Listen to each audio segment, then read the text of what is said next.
from time I beg it some. Chill off in your crib and have a thing running in this neck or something. Love you like my father did. What up, everybody? It's Mike, Ace Enigma, and happy Halloween. Hey, it's Halloween time. That's right. So we're gonna be doing three true Halloween stories, animated, because we know that a lot of people are gonna be stuck at home this year because of Rona and all that shit. So sit back, grab a snack, some candy corn, And watch Halloween. and watch Halloween, the movie, because it's really good. And us, if you want. Yeah, that too. I mean, it's free I country. mean, the original Halloween. Yeah, that one. Oh, yeah, for sure. Yeah, just one to four. After that, it was. Are you sure? Anyways, so so let's get into this, guys. This is from Broccoli Animations. Never heard of this channel. Let's get into it. Let's see how it goes. Narrated by Let's Read. 42, and this is why I can't trust the holiday. My mom and dad adopted me when I was 3 months old because my birth parents couldn't afford to have a child at the time, which is why they gave me the best shot at a good life. My adoptive parents have been the best parents that I could have asked for. They have done everything for me and still continue to be my support system when things go wrong. I'm grateful for them, and I'm glad that they weren't harmed on that night. Halloween was a good time of year for me. I got to spend it with my friends and family. I was able to decorate the house and watch all of the kids in the neighborhood get a good scare from our house. I generally enjoyed being able to sip on apple cider while telling spooky stories to the neighbors' 2 kids. They were good kids that I babysat when I was home from college. I was home for the weekend, so I spent as much time with my parents as I could before I had to go back and finish out the semester. My mom had to make a last-minute shopping trip, so I opted to go with her. We had been walking down the street for about 45 minutes before I even noticed that people passing by were giving us questionable looks. I continued for another few minutes before I leaned close to my mom. "What are they looking at?" I asked my mom. "They're staring at you," she whispered. What? "Why though? I don't know any of them." I frowned. "Don't think too much of it, honey. They probably just confused you for someone else." Probably." I couldn't stop thinking about the weird looks that those people had given me. I was just walking through town with my mom before we had to pass candy out. We grabbed lunch, finished our last-minute shopping, and headed home to get ready for the night to begin. The freaking sight that I went home to was bizarre. My dad had been watching the news and saw a picture of me. Apparently I had robbed a bank and shot 2 people who were in critical condition earlier that week. The thing that baffled me the most was the fact that I'd never done anything illegal in my entire life. The fact that I was wanted for a crime that I didn't commit sent my mom into high alert. She started talking about the what-ifs of the situation, and my dad seemed to know what she was talking about. The police showed up at my house, arrested me, and brought me in to ask me questions about the robbings and shootings earlier that week. They did release me, but they told me not to leave town because they'd be back if they had any more questions. My family was livid. The entire thing made me sick to my stomach. I laid down in my room for a while before waking up to hear someone screaming downstairs. I hurried down the staircase to see a girl who looked like me screaming at my parents. She was demanding to know why they didn't take her too. Turns out that I was an identical twin. My parents adopted me after another family had adopted her. I got the better end of the adoption because my parents had money, were educated, and had good careers, whereas her parents were drug dealers. She dropped out of high school, skipped college, and became a stripper at some club 3 cities over. Her parents had told her about me when she was 21. It took her a few years to finally track me down, and she stalked me for months after finding me. This girl was committing crimes in my town, and people thought it was me, all because I didn't know that I had a twin. My twin was on something, some sort of drug. She was angry and finally had enough of my mom begging for her to just leave us alone that she shot her right in my mom's leg. What the hell? She ran away from the house. I called for help and my mom was taken to the hospital. The police later arrested my sister for attempting to rob a convenience store a few blocks from my house. and she was charged for the crime she committed and sentenced with 30 years in prison. Oh, shit. She writes me occasionally. She threatens my parents and myself because she still can't let go of the fact that I grew up with a better life. At times, Damn. I'm still baffled at the fact that she exists That's at petty, all. bro. It truly was like a horror movie. I feel bad for her, but it's not something that could have been prevented. It happens, and Halloween isn't my holiday anymore, all because of my insane twin. Okay. Oh, that is I've fucking recently moved to a new insane. area due to my work, and it's far away from my family and friends. It's a weird little cul-de-sac area. I'm currently working on finding friends here, but I work Those always Monday are the through only Friday. ones. Oh, I yeah. go to visit my parents on the weekends, so it's very hectic. I start at 7 a.m. and finish around 6 or 7 at night, so you can imagine that when I get home, I just want to eat and go to sleep. One day I come home and there's this old couple standing outside my door. They introduce themselves as the couple that lives directly opposite my house, and even hand me some home-cooked dinner. I say thank you and mention that I would invite them in, but there's still a lot of boxes everywhere, and I was quite embarrassed. I say I've moved to a new city on my own due to work. We small talk for a few more seconds, and I'm soon inside my house.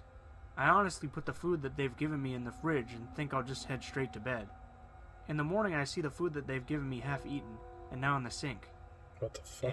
I must have been way too tired last night to remember eating this. The next night, I'm coming home from work, and I see the old lady waving at me from her kitchen window. I vaguely wave back and head inside.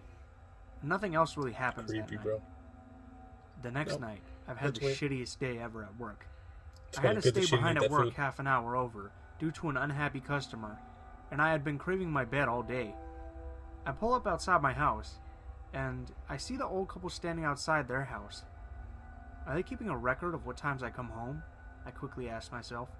I'm honestly not in the mood for creepy-ass neighbors and making small talk again. I didn't know these people, and I don't know or understand why they're trying to socialize with me. Plus, the day I've had, I'm not in the best of moods. I brace myself for the lame conversation that I'm about to have. Getting out of my car, I just wave generally in their direction and start fumbling in my purse to find the keys to my front door. Excuse me, miss. Come over for some dinner? You look so tired, the old lady kept saying to me. I vaguely say something about me being too tired while generally getting annoyed. They wouldn't hold up. I open my door and I'm just about to step into it. The old guy comes across the road and even takes his hand on my arm, looks me dead in the eyes, and says something cheery about how his wife makes the best pie. Okay, whatever. I thought I'd go over for a cup of tea and some pie and nicely try to explain to them that I've had a shitty day and that I should be heading off. Hopefully they would take the hint. After shutting my door and stepping into their house, the old guy slams the door shut and locks it. They Fuck both that. proceed to tell me that around 7:30 they were looking out the windows for me to give me some chicken stir-fry that they had cooked and saved for me that night. They both clearly saw a man standing in my bedroom window and saw him walk downstairs. They could see him in the living room window walking into the kitchen. They said that they saw my car come into the cul-de-sac and saw him rush back past the living room window and obviously up the stairs. Oh, They had shit. called the police and had tried to stop me from entering my house. Whoever it was clearly upstairs hiding somewhere. My heart fell. I felt dizzy. I glanced to my bedroom window expecting to see someone there, but nothing was there, just the curtains wide open. The police turned up shortly after, and I had to wait outside while they searched the house. In the crawl space, right outside my bedroom door, they found a homeless man curled up. He had Damn. been living there for the last 2-ish weeks, and according to him, he had snuck in when the moving packers had left the door open while struggling with something. He had Oh, been in shit. the house and watching me while I had been asleep, and would come out while I was at work and away for the weekends. Damn. Damn, that's fucked up. Well, at I least, didn't even know what to say. Like, at least she didn't have creepy This happened neighbors. back in 2005. My ex and I were still together at this Damn. point, and that blew we my had an mind. apartment in a 6-unit building. We were on the second floor, only one door to enter or leave. One afternoon, my then husband wanted to go over to the university campus to hang out at their library and check email and such, and asked if I wanted to come with him. I said no.